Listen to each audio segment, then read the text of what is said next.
한 주간 잘 보내셨지요?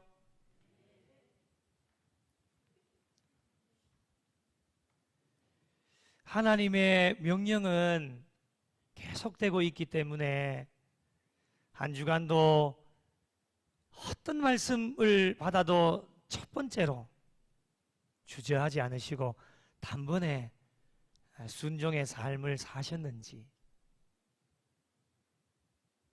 우리 하나님 원하시는 것이 무엇일까요? 두 번째, 세 번째는 싫어하십니다. 어떤 말씀도 첫 번째로 단번에 순종하기를 원하십니다. 이런 하나님의 바람대로 살 수만 있다면 얼마나 좋겠습니까? 그게 잘 안 됩니다. 그 이유를 지난주 3가지 말씀드렸죠. 다 기억하시겠지만은, 첫째는 자신의 생각을 내려놓지 못하기 때문입니다. 여전히 이 예배 드리는 가운데 우리의 머리는 온통 우리의 생각으로 가득 차 있습니다. 둘째는 이것저것 따지고 오늘 또 얼마나 많이 따지는지, 계산적인 신앙 때문이죠. 마지막은 결국에는 믿음의 문제입니다. 믿음이 없기 때문에 그렇습니다. 이렇게 좋지 않은 신앙의 삶이 오랫동안 습관화되어져 있기 때문에 한 번에 그 습관화되어진 신앙의 삶을 바꾸기가 참 어려운 일입니다. 그런다고 우리가 포기할 수는 없지 않습니까? 이 잘못되어진 습관의 신앙생활을 바꾸어야 하기 때문에 우리 하나님은 저와 여러분을 버리지 아니하시고 놓치지 아니하시고 계속해서 하나님의 말씀을 주시기 때문에 어떤 말씀을 받아도 나의 생각을 버리는 훈련을 해야 되고, 어떤 말씀 앞에서라도 이것 따지고 저것 따지지 않는, 가감하지 않는, 계산하지 않는 믿음과 신앙의 삶을 가지고 때로는 말씀을 순종하는 일에 손해보는 것이 있다 할지라도 하나님이 채우실 때는 손해보는 것보다도 더 이상의 것들을 저와 여러분을 위해 채워주시기 때문에 그 믿음 가지고 나가면 어떤 말씀 앞에서도 즉각적으로 순종할 수 있는 성숙된 신앙의 삶을 살아갈 수 있습니다. 한 주간 제가 휴가를 보내면서 온통 머릿속에는 요즘 왜 그렇게 순종이라고 하는 단어가 꽂혀져 있는지, 계속해서 순종해야 되겠다. 그게 저 자신에게 주시는 말씀인 것 같아요. 조 목사, 네 순종 좀 잘해라. 나름대로는 순종하는 것 같은데 하나님 보시기에는 성이 안 차시는 것 같아요. 그래서 계속해서 순종의 말씀을 주시면서 오늘 본문을 주셨는데, 오늘 본문에 한 여인이 등장을 합니다. 시돈 땅 사르밧에 사는 과부인데, 오늘 말씀을 이해를 하기 위하여서는 바로 위에 단락에 열왕기상 17장 1절부터 7절까지의 말씀을 조금 살펴봐야 됩니다. 그래서 간략하게 내용을 살펴보면 이렇습니다. 엘리야가 등장하게 됩니다. 엘리야가 등장해서 사역을 시작하던 때의 전국에는 우상 숭배의 기운이 극도에 달해져 있던 시기였습니다.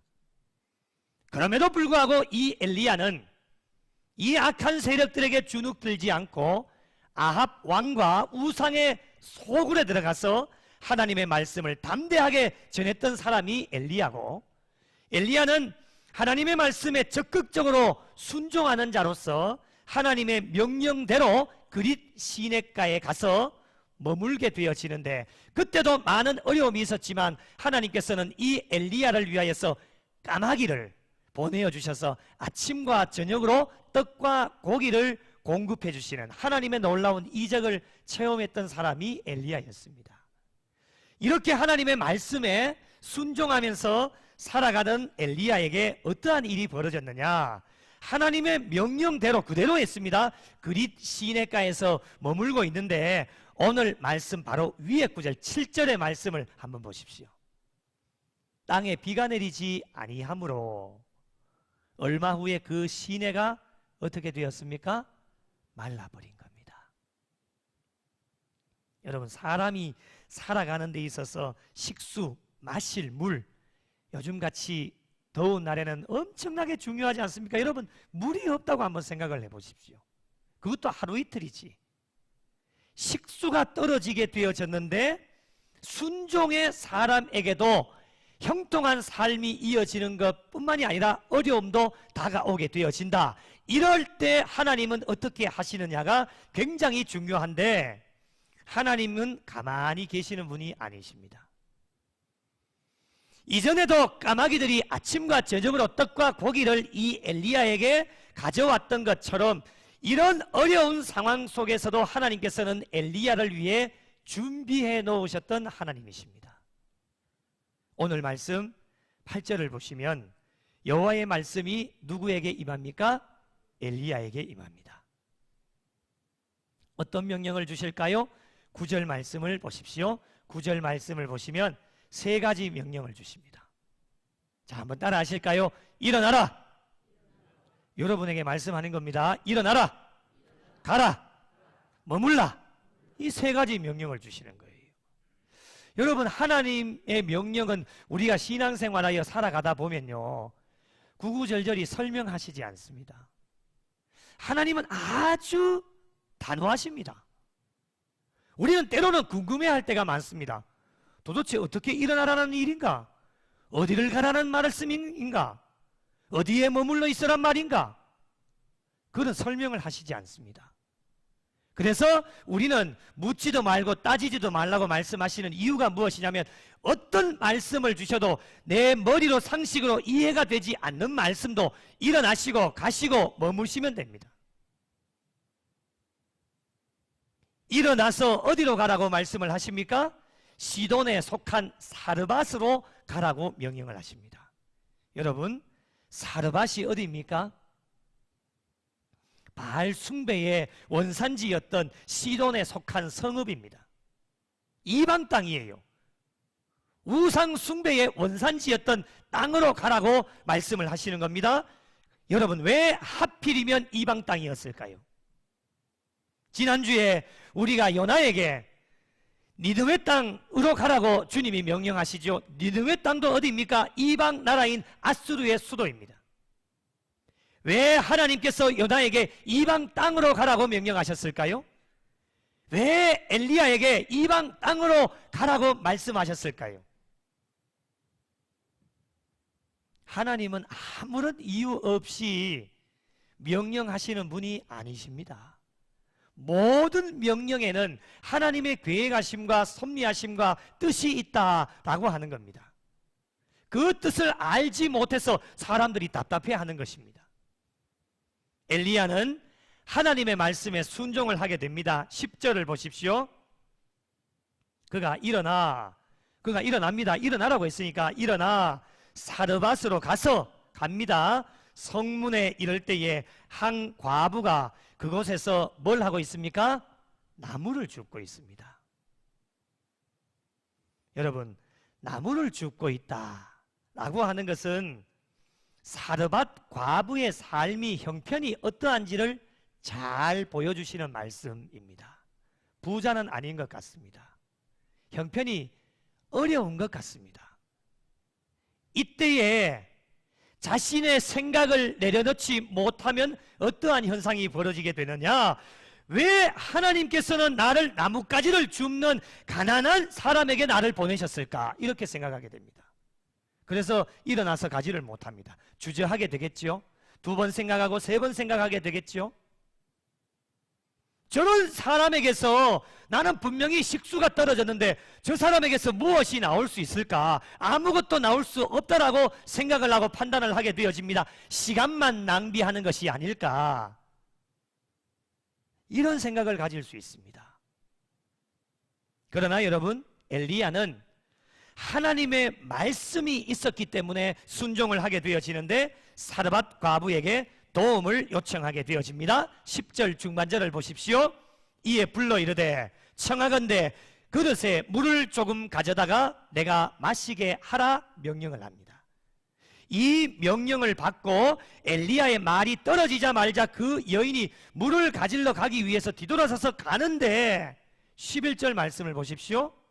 엘리야가 그를 다시 부릅니다. 청하건대 내 손에 떡 한 조각을 내게로 가져와라. 이런 명령을 내립니다. 궁금하지 않으십니까? 뒤돌아서서 가는데 다시 불러요. 또 명령을 내리는 겁니다. 왜 불렀을까요? 엘리야는 물을 가지러 가는 그 사르밧 과부 그 여인이 자신을 공개할, 자신을 도와줄 자인지 아닌지를 확인하기 위해서 그 여인을 다시 불렀습니다. 주석에 보니까 이렇게 나옵니다. 사르밧 과부의 믿음을 시험하기 위해서다. 이 사람이 순종할 사람인지 아닌지를 테스트하기 위하여서 엘리야가 그 여인을 다시 부른 겁니다. 그때에 엘리야의 이 말을 듣고 여인이 답변을 합니다. 12절 말씀 조금 길지만 다시 한번 읽어보겠습니다. 11절 같이 읽겠습니다. 시작. 그가 이르되 당신의 하나님 여호와께서 살아계심을 두고 맹세하노니 나는 떡이 없고 다만 통에 가루 한 움큼과 병에 기름 조금뿐이라 내가 나뭇가지 둘을 주워다가 나와 내 아들을 위하여 음식을 만들어 먹고 그 후에는 죽으리라. 아멘. 12절 말씀을 잘 보십시오. 사르밧 과부의 형편이 그대로 드러납니다. 나뭇가지 둘을 주어서 한 끼 이제 밥을 해먹고 이후에는 먹을 것이 없어서 나는 이제 죽을 겁니다. 참 난감한 상황입니다. 이런 상황에 엘리야도 인간이다 보니까 인간적인 생각을 내려놓지 못하면 또 어떤 생각을 할 수 있을까요? 하나님도 참 무심하시지. 왜 이런 사람에게 나를 보내었을까? 차라리 보내시려면 부자에게 보내셔서 그래도 좀 먹을 거라도 좀 얻어먹을 수 있도록, 풍성하게 얻어먹을 수 있도록 하시면 참 좋으실 텐데 이렇게 가난하고 비천한 여인에게 왜 나를 보내셨을까 생각할 수도 있습니다. 여러분, 인간이라면 충분히 가질 수 있는 생각 아니겠습니까? 저도 말씀을 준비하다 보니까 인간이다 보니까 그런 생각이 들더라고요. 아, 충분히 그런 생각을 가질 수도 있겠구나. 그런데 한참 말씀을 준비하다가 묵상을 하다가 지난주에 우리가 나누었던 말씀이 기억났습니다. 기억하십니까? 이사야 55장 8절. 이는 내 생각이 너희의 생각과 다르며 내 길은 너희의 길과 다름이니라. 누구의 말씀입니까? 여호와의 말씀이니라. 하나님의 생각과 인간의 생각은 다르다. 분명하게 말씀하셨습니다. 하나님의 생각, 하나님의 입장에서 곰곰하게 생각을 해봤습니다. 왜 이 가난하고 아무것도 나올 것 없는 이제 한 끼 먹고 난 후에는 이제는 먹을 것이 없어서 곧 죽어야 될 이 여인에게 왜 엘리야를 보내었을까? 하나님의 입장에서 생각을 해봤더니만 여러분, 열왕기상 17장 1절에서 7절까지 등장하는 까마귀를 한번 생각을 해보십시오. 엘리야에게 까마귀가 없었다라고 하면 엘리야 어떻게 되었을까요? 아마도 굶어 죽었을 겁니다. 그런데 하나님께서는 엘리야를 위하여서 까마귀를 보내어 주셨고 이 엘리야는 하나님의 도우심으로 살 수 있었다라고 하는 것을 직접 삶으로 경험을 하게 되었다라고 하는 것입니다. 여러분, 하나님의 뜻은 바로 그것이었습니다. 하나님께서 엘리야를 사르밧 과부에게로 보내신 이유는 하나님의 도우심을 받으며 살라라고 하는 하나님의 뜻이었습니다. 여러분, 하나님께서 사르밧 과부의 형편을 모르셨을까요? 다 알고 계셨습니다. 사르밧 과부가 한 끼만 먹고 이제는 그 이후에는 먹을 것이 없어서 죽어야 될 사람이라고 하는 것 하나님 다 알고 계셨습니다. 그럼에도 불구하고 엘리야 선지자를 사르밧 과부에게 보내셨고 하나님의 말씀에 순종하면 복을 받는다라고 하는 것이 하나님의 약속이었기 때문에 엘리야 선지자를 통해서 사르밧 과부가 순종할 수 있도록 사르밧 과부에게 기회를 주신 분이 하나님이십니다. 엘리야가 사르밧 과부에게 말을 합니다. 13절 같이 한번 읽어보실까요? 함께 읽겠습니다. 시작. 엘리야가 그에게 이르되 두려워하지 말고 가서 내 말대로 하려니와 먼저 그것으로 나를 위하여 작은 떡 한 개를 만들어 내게로 가져오고 그 후에 너와 내 아들을 위하여 만들라 라고 이렇게 말씀을 합니다. 아마도 사르밧 과부가 이 말씀으로만 끝났다라면 아마 순종하지 않았을 가능성도 큽니다.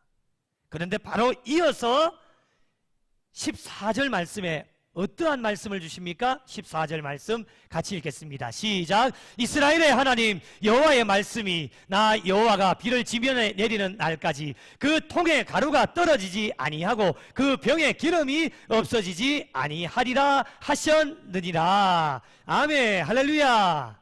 엘리야가 이 말씀을 사르밧 과부에게 전달한 거예요. 하나님의 말씀 앞에 선 사르밧 과부의 순종에 관한 시험이었습니다. 여러분이라면 어떻게 하시겠습니까? 사르밧 과부의 입장에서는 온갖 생각이 다 들 겁니다. 분명 엘리야는 여호와의 말씀, 하나님의 말씀이라고 언급을 했습니다. 그런데 사르밧은 우상 숭배의 원산지인 시돈에 속한 성읍이었기 때문에 제가 서두에도 말씀을 드렸죠. 온 전국이 우상 숭배의 기운이 극에 달해져 있던 시대였기 때문에 하나님과는 전혀 상관이 없는 것이었습니다. 그리고 엘리야는 낯선 사람이에요. 한 번도 보지를 못한 사람이었습니다. 낯선 사람이 문득 찾아와서는 본인의 배를 채우고자 거짓말로 이야기를 했을 수도 있다라고 하는 겁니다. 그러니까 이 사르밧 과부가 얼마나 머리가 아프겠습니까? 이런저런 생각이 다 드는 거예요. 그런데 여러분, 이 사르밧 과부는 모든 의심과 두려움을 다 극복하고 자신의 생각을 내려놓고 계산하지도 않고 하나님의 말씀을 믿고 의지하는 마음으로 엘리야의 말에 순종을 하게 되어집니다. 여러분, 오늘날 우리가 살고 있는 이 어두움의 시대, 죄악의 시대, 마지막 종말의 시대, 혼란의 시대에 우리가 살아가고 있는 이 시대 가운데 저와 여러분에게 반드시 필요한 것이 무엇이냐? 바로 사르밧 과부와 같은 순종의 모습입니다. 아무것도 없는 현실 속에서 하나님의 약속의 말씀 하나만 붙들고 순종했던 사르밧 과부의 순종이 오늘 이 시대를 살아가고 있는 저와 여러분의 순종의 모습이 되어야 된다, 하나님이 말씀하십니다. 그렇다면 하나님의 말씀에 순종하기 위해 가장 먼저 필요한 것이 무엇일까요? 저와 여러분에게 필요한 것이 무엇이겠습니까? 13절에 답이 나옵니다. 13절을 다시 한번 보십시오. 13절 굉장히 중요합니다. 여러분, 이 말씀을 듣고 여러분의 심령 가운데 좀 전달이 되면 좋겠습니다. 13절 같이 한번 읽어보실까요? 다시 한번 읽겠습니다. 천천히 읽겠습니다. 시작. 엘리야가 그에게 이르되 두려워하지 말고 가서 내 말대로 하려니와 먼저 그것으로 나를 위하여 작은 떡 한 개를 만들어 내게로 가져오고 그 후에 너와 내 아들을 위하여 만들라. 아멘. 자, 답이 무엇일까요? 하나님의 말씀에 순종하기 위해 저와 여러분에게 가장 필요한 게 뭘까요? 두 글자입니다.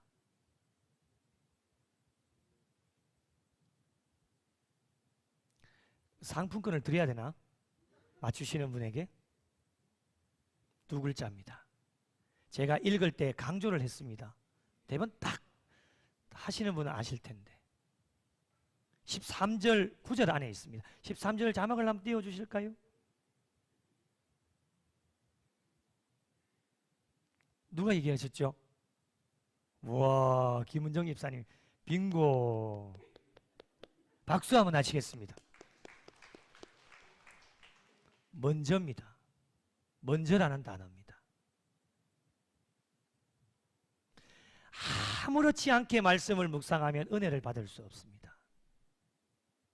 우리가 하나님의 말씀에 순종하기 위하여 가장 필요한 것 중에 하나는 먼저입니다. 먼저. 엘리야가 이 사르밧 과부에게 무엇이라고 말씀을 하느냐? 먼저 나를 위하여서 떡 한 조각을 먼저 만들어 오고 그 후에 너하고 아들하고 만들어 먹으라는 거예요. 여러분, 하시기 쉬울 것 같죠? 엘리야를 위해 먼저 떡 한 조각 만들면 그 후에는 어떻게 돼요? 조금 전에 이야기했잖아요. 어떻게 됩니까? 먹을 게 없어요. 떡 한 조각을, 나뭇가지 둘을 주워서 떡 한 조각을 만들어서 먹고 그 후에는 죽으리라 분명히 고백했습니다. 먹을 것이 없어요. 그런데도 이 엘리야는 사르밧 과부에게 먼저 나를 위하여 떡 한 조각을 만들어 오고 그 후에 삶은 하나님께 맡기라는 거예요. 여러분, 누구를 위해 먼저 하느냐에 따라서 하나님께 복을 받느냐 받지 못하느냐가 결정이 되어집니다. 오늘 13절 이 말씀이 여러분의 심령 가운데 전달되어질 때에 여러분의 심령에 찔림이 있다면 여러분은 하나님을 위해 하신 것이 아닙니다. 말씀 앞에서 하나님을 위해 먼저 하는 것이 아니라 여러분이 먹고 사는 것, 여러분을 위해서 먼저 하신 겁니다. 말씀에 대한 찔림이 있다면 그러실 겁니다. 그러나 괜찮습니다. 아직도 내가 살아있고 이후에 하나님이 또 말씀을 주시기 때문에 오늘 말씀을 통해 깨달음을 얻고 하나님이 어떠한 명령을 주셔도 먼저 하나님을 위해 우선순위가 되겠지요. 항상 하나님이 먼저가 되어야 됩니다. 무슨 일을 해도 하나님이 먼저가 되셔야 됩니다. 생각을 해도 하나님이 먼저가 되어야 되고 말을 해도 하나님이 먼저가 되어야 되고 행동을 해도 하나님이 먼저가 되어야 됩니다. 아무런 생각 없이 하나님이 먼저가 되어지지 않으니까 사람의 비유에 맞추게 되어지고 사람 편에 서서 사람 따라서 가는 게 오늘날 우리의 신앙이 되어졌기 때문에 한국교회가 여기까지 온 겁니다. 우선순위가 하나님께서 되시면 단번에 첫 번째로 어떤 말씀에도 우리가 순종할 수 있습니다. 그런데 우선순위가 하나님이 아닌 나의 것이 먼저가 되어지면 하나님의 명령에 단번에 첫 번째로 순종할 수가 없습니다. 하나님, 일단 내 먹고 사는 것이 먼저 아닙니까? 내가 살아야 하나님께 영광을 돌릴 수 있지 않겠습니까? 라고 이야기하는 것, 사람은 이해가 되어집니다. 여러분, 그러한 것으로 타협하려고 합리화시키려고 하지 마십시오. 사람은 어느 정도 이해가 됩니다. 당연히 먹고 살아야 되지요. 그래야 내가 하나님께 영광을 돌릴 수 있죠. 그러나 하나님의 입장에서는 안 됩니다. 분명히 하나님은 약속해 주셨습니다. 엘리야 선지자를 통해 먼저 그것 떡 한 조각 만들어서 내게 가져와라. 그 후에 네하고 당신 아들하고 만들어서 먹으라는 거예요. 그 이후에 일은 하나님께 맡겨라 라고 하는 것입니다. 이 믿음을 가져라 라고 하는 것입니다. 순종할 때 하나님의 약속이 무엇입니까? 통에 가루가 떨어지지 아니하고 그 병에 기름이 없어지지 아니하리라. 할렐루야. 이러한 약속을 하나님이 해주십니다. 약속의 말씀이 있을 때에 사르밧 과부가 어떻게 합니까? 15절 말씀, 순종하는 마음으로 15절 말씀 같이 읽어보실까요? 시작. 그가 가서 엘리야의 말대로 하였더니 그와 엘리야와 그의 식구가 여러 달 먹었으나 16절 말씀 함께 읽겠습니다. 시작. 여호와께서 엘리야를 통하여 하신 말씀같이 통에 가루가 떨어지지 아니하고 병에 기름이 없어지지 아니하니라. 아멘. 할렐루야. 사르밧 과부가 어떻게 합니까? 엘리야의 말대로 하였더니 오리지널 순종입니다. 엘리야의 말대로 하였더니 자기의 생각 넣지 않습니다. 엘리야의 말은 곧 하나님의 말씀입니다. 그 말씀대로 행하였더니 여호와께서 엘리야를 통하여 하신 말씀같이 하나님이 엘리야에게 어떤 말씀 주셨습니까? 통에 가루가 사라지지 않고 그 병에 기름이 없어지지 아니하리라. 말씀하신 것이 그대로 이루어지는 하나님의 역사가 나타났습니다. 사랑하는 성도 여러분, 이 시대에 사르밧 과부에게 일어났던 일들이 저와 여러분에게 똑같이 다가온다라면 저와 여러분 사르밧 과부와 같이 순종하실 수 있으시겠습니까? 오늘 당장 나의 먹을 것이 없어 모자라는데 이제 한 끼만 해결하면 이후에는 먹을 것이 없어서 나는 당장 죽게 되어지는데 먼저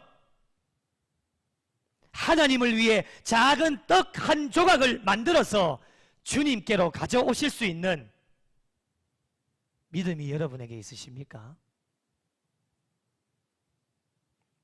분명한 것은 오늘날 이 시대에 하나님께서는 사르밧 과부와 같은 순종을 원하고 계신다라고 하는 겁니다.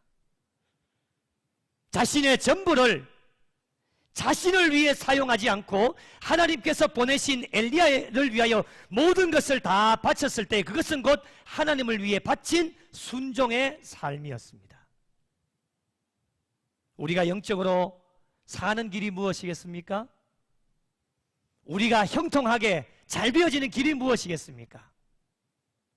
통에 가루가 떨어지지 않고 병에 기름이 없어지지 않는 하나님의 복을 받아 누리려고 하면 어떻게 해야 되겠습니까? 먼저 하나님을 위해 사용해야 합니다. 여러분의 어떠한 것이라도 먼저 하나님을 위해 사용하십시오. 여러분, 내게로 가져오라. 오늘 또 이 예배 시간에 부족한 종과 여러분 모두에게 명령하십니다. 얘들아, 먼저 나에게로 가져와라. 여러분, 큰 것이 아니어도 괜찮습니다. 작은 것이어도 괜찮습니다. 우리 주님은 큰 것 작은 것 따지지 않습니다. 그것 없으셔서 못 사시는 분도 아니십니다. 우리의 마음의 중심을 보시는 분이기 때문에 우리가 하나님을 위해 오늘 당장 죽는다 해도, 오늘 당장 먹을 것이 없다 해도 하나님을 위해서 먼저 드릴 수 있는 순종의 삶이 되어질 때 그것이 영적으로 사는 길이요, 하나님께 복을 받고 승리의 삶을 살아갈 수 있는 비결이 되어질 수 있습니다. 여러분, 여러분의 삶에 비가 내리지 않아 걱정이십니까? 걱정하지 마십시오. 하나님을 의지하시면 하나님께서는 여러분에게 까마귀를 보내주셔서 아침 저녁으로 떡과 고기를 물어다 주실 것입니다. 여러분, 시내가 말라버렸습니까? 걱정하지 마십시오. 하나님께서는 이 시대의 사르밧 과부를 만나게 하셔서 하나님의 약속의 말씀이 오늘 또 저와 여러분에게 그대로 적용이 되어져서 여러분의 가정에, 삶에 통의 가루가 떨어지지 않는, 그 병에 기름이 없어지지 않는 하나님의 놀라운 은혜와 복을 부족한 종과 여러분 모두에게 허락하여 주실 것입니다. 남은 여생도 사르밧 과부의 순종이 저와 여러분의 순종이 되어져서 천국 가시는 그날까지 통의 가루가 떨어지지 않고 병의 기름이 없어지지 않는 하나님의 놀라운 역사와 기적을 날마다 맛보시고 경험하셔서 하나님께 영광 돌리시고 하나님 앞에 기쁨이 되어지실 수 있는 우리 구미영락교회와 속하여진 모든 성도들의 삶이 되시기를 예수님의 이름으로 간절히 축원합니다.